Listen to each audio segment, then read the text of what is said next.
me, I am your host Dreadwing. Dive into the world of magic and explore the most stories full of wonder, fantastical delights. The lights!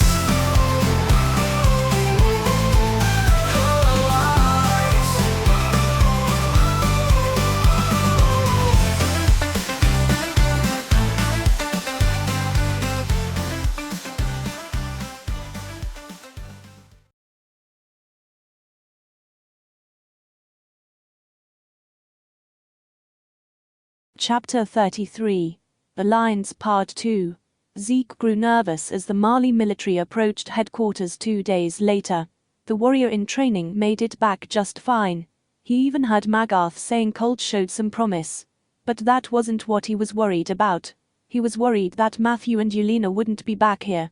How long did the meeting with the island go anyway? Damn it. The Titan shifter was surprised, however, when he saw the two of them at the front gate. Zeke noticed Yelena had her arms wrapped around Matthew's right one, while Matthew looked irritated as hell. "I see you managed to bring Matthew back," Magarth remarked as he walked up to them while the rest of the soldiers walked inside the compound. "To our agreement," Yelena smiled, "and Matthew and I had a wonderful time, didn't we?" "Splendid," Matthew hissed. Magarth then turned to Zeke. "We meet with the general soon. Rest up and be there in 30 minutes. Zeke saluted Magarth before the captain walked away. Zeke then turned to Matthew, who immediately pulled his arm out of Yelena's grip. "Do that again and I'll break it," Matthew warned in an ominous voice. "Which one?" Yelena asked with a smile. "Everything," Matthew answered. "Can we meet in my office?" Zeke asked, not wanting to make a scene right now. "Paradis." Erwin was lying on his couch, thinking over what the hell he just agreed to. He agreed that he would help Megatron in the event the alliance with Zeke turns south. But Megatron, of all beings, what was he thinking? He already gave his position to Hanji, and he found out the truth his father theorized. Why was he throwing himself back into the crossfire again? "It must be so hard," Megatron began. "It must be so hard going to sleep at night, knowing every action you did led to an every bigger pile of mounting corpses. Knowing every action was practically in vain as they fought for a dream that never existed." Erwin groaned to himself. Damn that Titan. He forced himself to sit up as he remembered the conversation from last night. "You need help," Megatron began. Erwin looked at him in confusion. "I don't understand." "When Zeke and his team arrive on the island," Megatron began, "you need someone to spy on them as they are here." "I could spy on them just fine," Erwin retorted. "And what happens when you get caught?" Megatron retorted, "It'd be easy for them to find a one-armed male that had previous connections to the Survey Corps. That would cause more problems than it is worth. You need to find someone that they wouldn't suspect." "Why don't we just tell Hanji or Optimus?" Erwin suggested. "They'll be working too closely with them," Megatron answered. "Optimus doesn't enjoy using deception, and I don't necessarily trust the mad scientist to keep her mouth shut. So I need you to find someone who can track their movements. You have a week to do this." Erwin sighed to himself. It didn't help that Megatron gave him a limited amount of time. He could find someone in the military like Nile, but it wouldn't be fair to him to drag him and his family down a dark path. Pixis. Maybe. They could discuss plans while playing chess. But if Zeke had access to the Survey Corps, he would have access to the rest of the military. One slip up, everything goes to hell. So it would have to be someone who knows the military, but is also no longer a part of. Erwin widened his eyes. No. That was a psychotic option. He'd get in trouble and be thrown in jail, or worse. But before then, he might injure him and escape. But he heard that was part the council and the king's right-hand man. Someone who had access to the military. It could work, but it would be dangerous. Erwin looked over at the cloak on his chair and sighed before walking over and grabbing it. He was out of his mind. "So how was the discussion with them?" Zeke asked as he sat at his desk. "Fairly well," Yelena admitted as she sat on the couch. "They did say that they were still apprehensive of forming an alliance, but they didn't say no." "Will you inform me if they say yes?" Zeke asked Matthew. "I will," Matthew answered. One condition." "Condition?" Zeke questioned. "You never specified a condition." "Well, now I am," Matthew declared. "I heard the colossal titan still remains alive." "So? I need him dead," Matthew stated bluntly. "What?" Yelena asked in surprise. Zeke folding his hands on the desk inside before looking at Matthew. No. What? Matthew growled. You heard me. No, Zeke declared as he stood up, not until you tell me exactly why Berthold needs to be killed.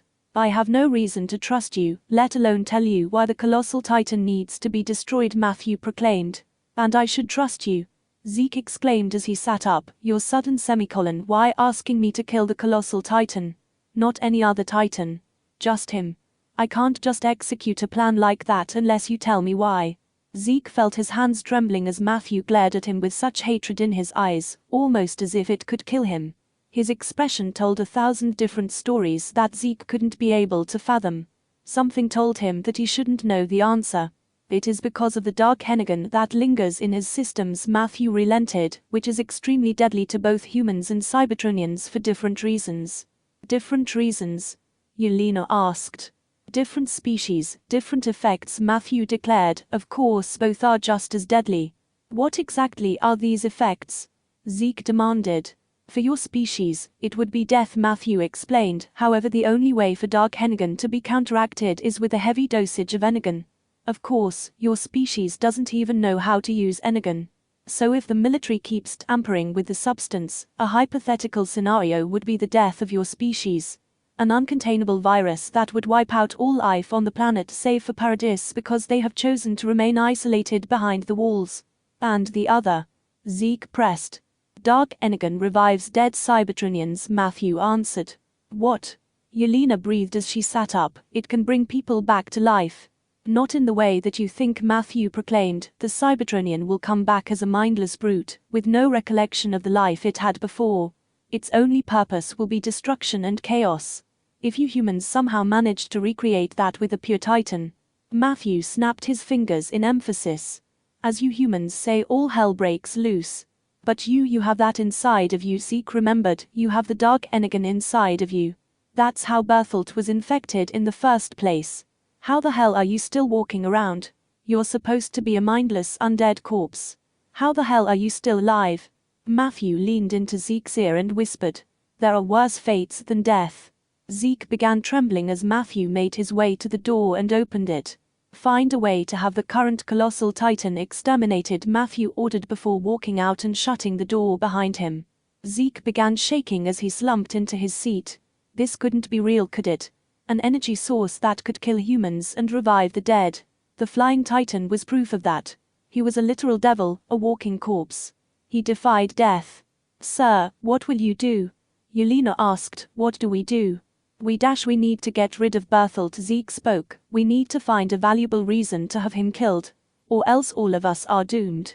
But what about him? What about Optimus? Yelena asked. We have to go through them to get to Iran. We wait, and we bid our time, Zeke answered before standing up, head back. I have a meeting to go to. Yes, sir, Yelena nodded. Before I go, Zeke began, did you manage to get Matthew's real name? No, Yelena shook her head. Everyone let me refer to him as Matthew. Zeke sighed in defeat. You're dismissed. Megatron sighed as he walked towards the balcony of the training grounds. He leaned against the railing and looked down to see the 4 humans he was training still alive, running with supplies on their back. It wasn't even hours after they returned and they were still training. They were sparklings. You would have done the same, Unikron commented. What differences do you even have with Marley anyway? Conquest, destruction, prejudice. Where do you have any right to judge these humans? Before Megatron could tell Unikron to shut up, someone threw something at him, causing him to immediately react and catch it. He glanced over to see Commander Calvi relaxing his arm and lowering it before walking to him. Thought you had a meeting, Megatron remarked in his other voice. I have a few minutes to talk, Calvi explained. Megatron raised an eyebrow before looking at his hand to see a roll of cash tied with a rubber band. I thought I didn't get paid, Megatron remarked. I decided to, Calvi admitted. Magarth was about to throw you in prison the moment we returned from the battle. Magarth thought your training wasn't helping. Turns out your training paid off with Colt. He showed a decent amount of promise. Not as concise as you, but with some more training, he would definitely be more of a threat to the demons on Paradis. So do I have a weekly salary now or what? Megatron demanded. You'll have a bi-weekly salary, Calvi answered. Should be a positive incentive for you. Doesn't change the fact that I'm a prisoner, Megatron shot back. Suppose not, Calvi sighed. What about the other warriors? Megatron asked out of curiosity. Reiner and Zeke, why don't I train them? They'll be busy with fighting in this war, Calvi explained. That should help with strategic thinking. Aren't there other ones? Megatron asked, wanting to see if he could get the man to talk about Annie and Berthold. They'll be unavailable for the time being, Calvi answered. Isn't that a little concerning, considering the war you're currently in? Megatron asked. We have a solution, one that I must discuss with my advisors, Calvi answered. I hope to see more progress with the others. Megatron watched Calvi walk away before cursing to himself. He knew that they were talking about using energon to power the Titans. He couldn't do anything to stop it in his position, not without creating a scene. He should have killed Lionheart, but he got careless. They have Cybertronian metal and energon at their disposal that they could use to their advantage. The unfortunate truth of all of this was that he had to count on that stupid monkey to at the very least prevent them from using dark energon. If Zeke couldn't do it, then he'd might as well just destroy the slagging place. He wasn't, under any circumstances, letting the dark energon get out. Zeke sat down with the Marleyan officials, while Magarth sat right next to him. They turned their attention to Calvi as he walked into the room and sat down at the end of the table. Calvi folded his hands together and sighed. We may have won this battle, but we all saw that our enemy has been advancing in greater weapons, Calvi began. With the colossal titan incapacitated and the female titan undergoing experiments, we can no longer afford to wait. Sir, what are you suggesting? Magarth asked. I'm suggesting that we start the energon experiments effective immediately, Calvi declared. Zeke grew worried as the other commanders discussed among themselves. Is it just the blue energon? Calvi nodded his head. The substance known as dark energon is too volatile for Berthold. Injecting that into another Eldian may not benefit us in the slightest. However, there are positive results with Annie Leonhardt, and her compatibility with the blue substance may be a good thing in combat with pure titans. As long as you can control them, Zeke. So if anything goes wrong during the experiment, you need me there? Zeke asked. Calvi nodded his head. But couldn't we also use the dark energon for pure titans? Another commander asked. It is not beneficiary at this time, not until we know its full effects, Calvi declared. We start the energon experiments today. We can't afford to wait. What about Berthold? Zeke asked. What do we do with him? We keep him in isolation for the time being, Calvi answered. We're heading out to the Titan Research Facility. Dismissed. The others got up and left the room with Zeke following close behind. He had to be patient and bide his time. If this experiment doesn't work, they might become desperate and send reinforcements to Paradis to grab Iran. Paradis. Erwin hid behind a wall as a soldier walked down a hallway with a rifle in hand. He adjusted his hood before continuing to run through the underground prison. Luckily he knew where he was before he resigned his position as commander. It made things a little bit easier. He made another turn down the hallway, but stopped when he heard really bad singing. Erwin carefully followed the noise to a door. He tried to open it, but found out that it was locked. Erwin sighed to himself before pulling out a pin and messing with the keyhole. He never thought he'd be doing something like this on a gamble. On second thought, he's done plenty of stupid things over a gamble. The door opened and Erwin stepped inside before shutting it behind him. He turned to see Kenny Ackerman lying on the bed, singing badly at the top of his lungs, not paying attention to anything around him. Erwin walked over and knocked on the metal bars, causing the Ackerman to sigh. What do you want, you dash? Kenny stopped when he saw Erwin remove his hood, causing the Ackerman to stand up. So the shorty got bored and sent his master to come and get me, Kenny hissed. I'm here of my own volition, Erwin explained. I'm no longer the commander of the Survey Corps. So you're breaking the law right now? Kenny smirked, amused at the situation. What for? Have you heard the news about Grisha's basement? Erwin asked. That humanity ain't extinct, and the world wants us dead, Kenny answered. That's all any of these guards have been talking about. Yes, Erwin nodded his head, and there is a chance that the island may be making an alliance with the Beast Titan. The ape in the last attack? Kenny asked. This doesn't mean shit to me. None of it does. And it shouldn't mean shit to you. Why do you care? Erwin felt guilt rise up in him, something that didn't go unnoticed by Kenny. Kenny sighed in irritation, realizing what was going on. You're a slave, Kenny muttered. A what? Erwin questioned. Not the point, Kenny proclaimed, so you care, clearly, but why come to me? I need someone to spy on their team when they get here, Erwin explained. I can't do it. They'll notice me, but you've been sneaking around for the royal government for years. And I am currently the most dangerous human in this place, Kenny retorted. I get out, everyone will go after my head. I'm not dealing with that. You can stay at my place, Erwin offered. They won't suspect that I'm harboring you. You're willing to protect someone that killed your own and is known as Kenny the Ripper? Kenny questioned with an amused look. Wow, you are more psychotic than I thought. I've been only given a week to find someone, Erwin retorted. You're the only one I know who isn't in the military, but knows their way around it. Given a week? Kenny asked. By who? Erwin hesitated, but he had to be truthful in the event he decided to join. The Flying Titan. Hell no, Kenny immediately shot down. Wait dash. You're helping out that asset, Kenny demanded. I thought I was insane, but you clearly are nuts. He's got a track record longer than the time humans probably existed. I know, Erwin agreed, but his intuition is usually right. Intuition my foot, Kenny declared. I'm not getting myself entangled in that mess. Don't you want your freedom? Erwin asked, trying to appeal to Kenny from a different angle. Don't you want to be free? Do you really want to live here for the rest of your days? There's a difference between surviving and living, Kenny declared, and I lost my will to live. I'm just too much of a coward to actually do anything about it. Then find a different one, Erwin advised. Find a different path that you can travel. That's what I'm doing right now. Because you're fucking guilty, Kenny hissed as he turned away from him. I'm not doing it. Not helping you. Erwin sighed to himself. There must be something you can still fight for. There must be something or someone you are willing to protect. If you don't want to live for yourself, then that's fine. Do it for them. Everyone I care about is dead, Kenny quietly said. Then help me protect the island, so that you can honor them and the dreams they wanted, Erwin pleaded. Erwin threw the pin he used to unlock the door into the cell. That's your ticket out of here. If you want to run like a coward, then go ahead. If you want to join me, I live in the Walrose region south of Utopia. Make your choice.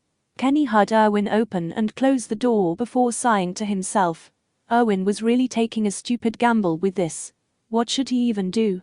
He had the option to be free once more, and now that he knows that humanity's extinction was a lie, he could find a way to book it off the island.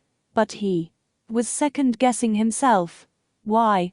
This world will come to ruin one day, Yuri told him. Kenny gripped the side of his head in pain. Until that day, I wish to create a paradise, Yuri continued. Kenny remembered Yuri's smile as he stared out into the lake, seeing something that he could never understand. Kenny hissed to himself before looking down at the pin left in his cell. He began doubting himself, and questioned once more of the life he wanted. Titan Research Facility. The Eldian struggled in fear as he was brought to the research facility where the Titan consumption ritual takes place. Commander Calvi and the rest of the generals stood behind a bulletproof window to protect themselves in the event that the experiment went awry. The Titan will remain a 5-meter class in order to prevent damage, Calvi explained. Sir, what do we do if the experiment doesn't work? Another commander asked Calvi. We'll think of something, Calvi answered. Zeke glanced at his superior officer before looking to see the Eldian being chained up. They were testing the regular Energon and were expecting some positive results, but he hoped that this didn't work, so the experiment could be scrapped altogether. The scientist injected the Eldian with the Energon serum before quickly running down the stairs. The Eldian screamed as blue lightning consumed him, causing everyone to cover their eyes.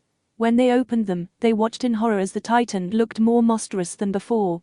They heard the Titan's bones practically cracking as its body contorted in a way they weren't able to comprehend. They could see blue glowing veins as the Titan positioned itself on all fours. The Titan's head twisted in their direction in a sickening manner before locking eyes with them. The Titan rushed towards them and slammed into the wall, breaking the glass, trying desperately to devour them. Almost all of the commanders stumbled back and hit the floor, while the Titan kept slamming its face into the wall. Stop him, Eldian. One of them shouted at Zeke. Zeke immediately stood up and tried to tell the Titan to stop, but he ended up stumbling back as the Titan continued slamming its face at them. I can't. Zeke yelled, it won't listen. What? Out the room. Now. Calvi ordered. Everyone rushed out the room and shut the door. When they did, they saw the scientists running to them. "Sir, what do we do?" one of them yelled. "Dim the lights," Calvi ordered, "and blow that damn thing up." Zeke could only watch in horror as everyone kept running. Why didn't his powers work? Why did it fail? Meanwhile, Megatron continued walking around the compound, wondering if he was allowed to step outside of the premise. He rummaged through his pocket and pulled out the money he was given. What was he supposed to do with this? He had no need for it. He didn't need food or water. Didn't need a place to call home, even if he bothered to save this. Megatron lost his train of thought and didn't realize he stumbled into a weapons room with Reiner and Peak resting up. "Matthew, hi," Peak greeted as she adjusted her seating position on the couch. Megatron lifted his head and took notice of the two. "I didn't mean to come here. I let myself out." "Oh, you can stay," Peak said. "We're all friends here, right?" Reiner seemed nervous at the prospect while Megatron deadpanned. "I barely know you two, and I don't do friends," Megatron declared. "I don't see how we can try," Peak smiled. Megatron thought it over and decided to sit down in one of the chairs present. Maybe he could find out more about Annie and Berthel through them. "I didn't know you got paid," Peak remarked. "I thought you're a prisoner." "Colt showed progress, so I have a bi-weekly salary now," Megatron explained. "Good thing too," Peak commented. "Magarth was ready to throw you in jail." "I still don't know what to do with it," Megatron admitted. "I get housing and food here, and frankly, I'm a minimalist. I'd use money for rather quick things, or if it's an emergency." "Maybe there's something that you want?" Peak questioned. Megatron merely shook his head. Something was off about this one. Why did this feel like an interrogation? He had to change the topic. "Where's your friend?" Megatron asked. "Polo." "Porco," Peak corrected. "He's off trying to convince any commander available to let you train him." Megatron raised an eyebrow in curiosity. He already read the boy's files and knows that he's next in line to inherit one of the Titans, but he didn't consider him a threat. "Didn't he complete his training?" "He did," Peak answered, "but he's been rather insistent about it because of the Flying Titan." Now that got Megatron's interest. "Flying Titan? I thought Porco wasn't on the island." "He wasn't, but I'm not sure if it's my place to tell," Peak admitted. "Sorry." "It's fine," Megatron reassured. "I understand." Megatron noticed Reiner having a guilty look on his face. Something wasn't adding up, or at least someone was hiding something. But he had a name, and this Porco wanted to be trained. He might come to him eventually, he just has to bide his time. "So are you going to save your money then?" Peak asked. Megatron thought it over before standing up. "I'll save some of it, but I think I'll get Colt something as a reward." Peak and Reiner stared at Megatron in surprise. "Wait, you are?" Reiner asked. "But why?" "He did well, according to the commander," Megatron explained. "Besides, positive reinforcement is sometimes a good motivator." "But we're devils," Reiner reasoned. "I don't see why that has to be an excuse," Megatron admitted. "War's complicated, and people die. Sometimes the simple things can help with motivation." Megatron waved goodbye to them before walking out of the room, leaving a baffled Peak and Reiner behind. "Wow," Peak began, "Matthew's really interesting. I never thought I'd meet someone who's at the very least indifferent to us." "Yeah," Reiner trailed off. "Can't he get in trouble for that?" "He's making a good impression on Commander Calvi," Peak reminded. "He ranks higher than Magarth, so Matthew could get away with a few things here and there." "But they'll think he's a devil," Reiner reminded. "Something tells me he just doesn't care," Peak shrugged. Reiner grew even more concerned at that. When he got the chance, he had to warn him. Associating with them was dangerous. Titan Research Facility. Calvi, Magarth and Zeke could only watch as the Titan still ran around rampant in the cage, despite the fact that they tried to blow up the neck as many times as possible. The Titan clawed and clawed at the walls, searching for a meal, but it couldn't find it, as the three watched from a high floor in the vicinity. "It seems to go after large groups of people," Calvi observed, "and has been shown to have a faster regeneration time." "What the hell did we even create?" Magarth hissed as the Titan twisted its neck and growled. "Can you try to control it?" Calvi asked. I tried," Zeke spoke. "Nothing's been working." "This is unreal," Magarth breathed. "No, this is good," Calvi declared. "Good," Magarth demanded. "Are you out of your mind?" "A practically indestructible Titan with an increased level of speed and strength," Calvi began. "And that's without you controlling them. Then how do we get rid of it now before it tears up the place?" Magarth demanded. We'll figure something out, Halvey answered. After all, Annie is completely stable with the Energon in her system. Once we determine it's safe, we can administer it to you, Zeke. Are you sure that's a good idea? Zeke asked. What if it doesn't work and Marley loses the Beast Titan as a result? That's what further experimentation is for, Halvey countered. Don't tell me you're having doubts. No, Zeke answered, not wanting to get into trouble. So what do we do now? Magarth demanded. We can't control the damn thing, not enough to use it in war. Zeke saw this as an opportunity and spoke. We could try to get the founding titan from Paradis. Halvey and Magarth turned their attention to Zeke. Zeke, this is hardly the time, Magarth reminded, not with those two titans on the island. But we can't control this one. Zeke gestured down to the titan still squirming. We could use the founding titan to control it before administering the Energon.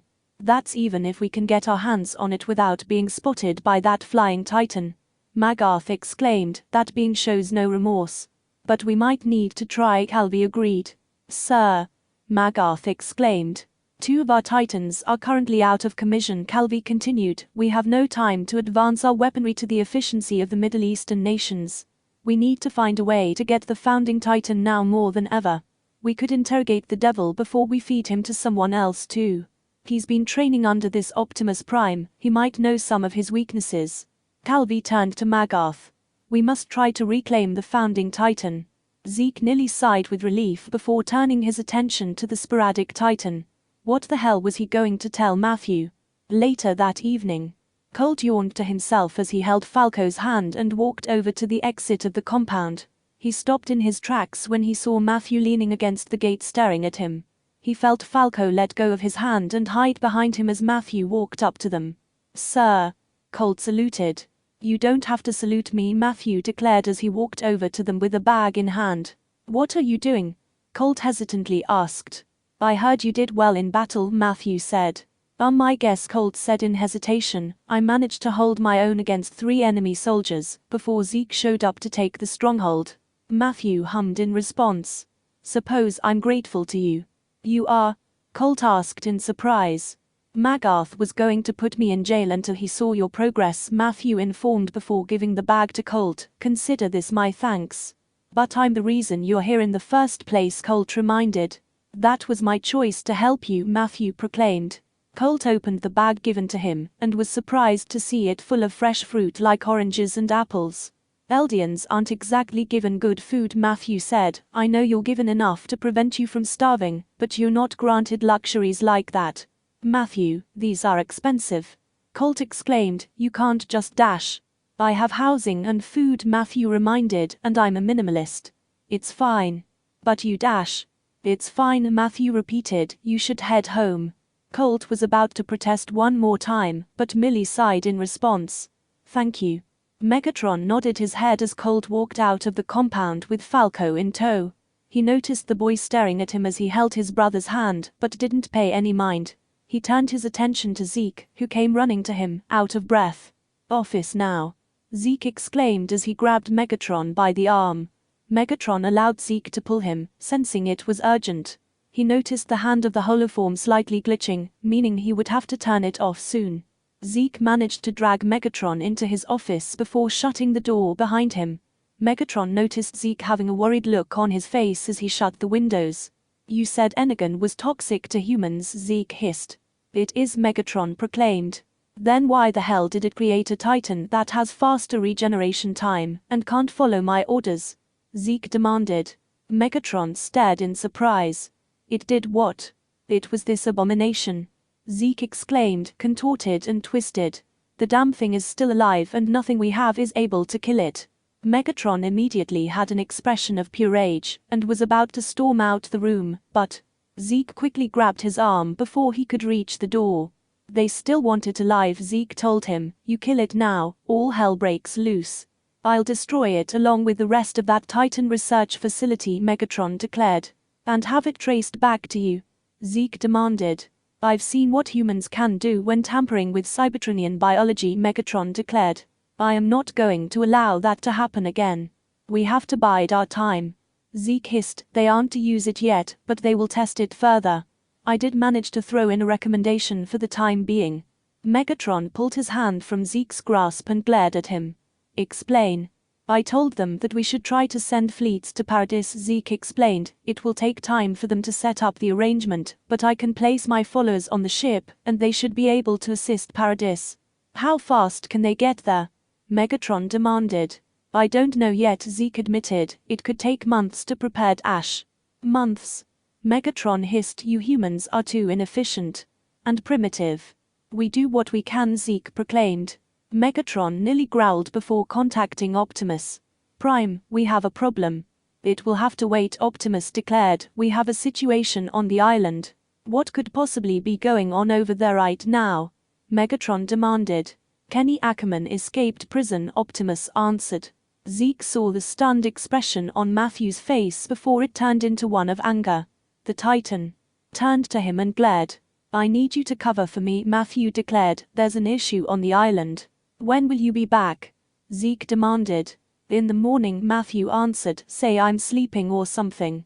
Before Zeke could respond, Matthew deactivated the holoform.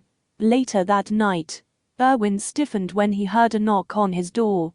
He sighed to himself as he got up and walked to the door, calming himself down and hoping that it wasn't Megatron. He wasn't ready to deal with him yet. He did give him a week, but depending on the urgency, he might not stay true to his word.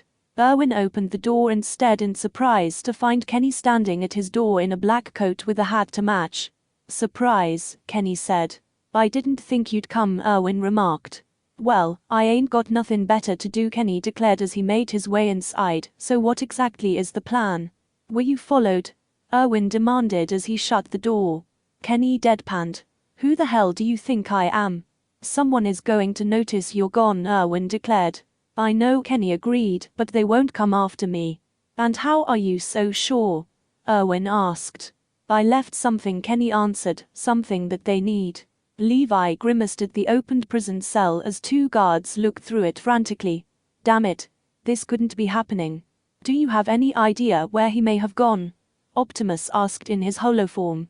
No, Levi answered. If he doesn't want to be found, then he won't be. Doesn't make any sense, Hanji proclaimed. He didn't punch his way out. He picked the lock with something, Levi hissed. A utensil maybe. Probably took it with him so we couldn't track him. We should have added a few more soldiers here to at least spot him, Hanji sighed. Now we have to go and find him before he causes any more trouble. Sir. A soldier spoke as he walked up to the three with a box in hand. We found this. Levi took the box and noticed a carving on the top. A trade. Kenny must have written that with the utensil he used to break out, Hanji concluded. But what does he want to trade? Optimus asked.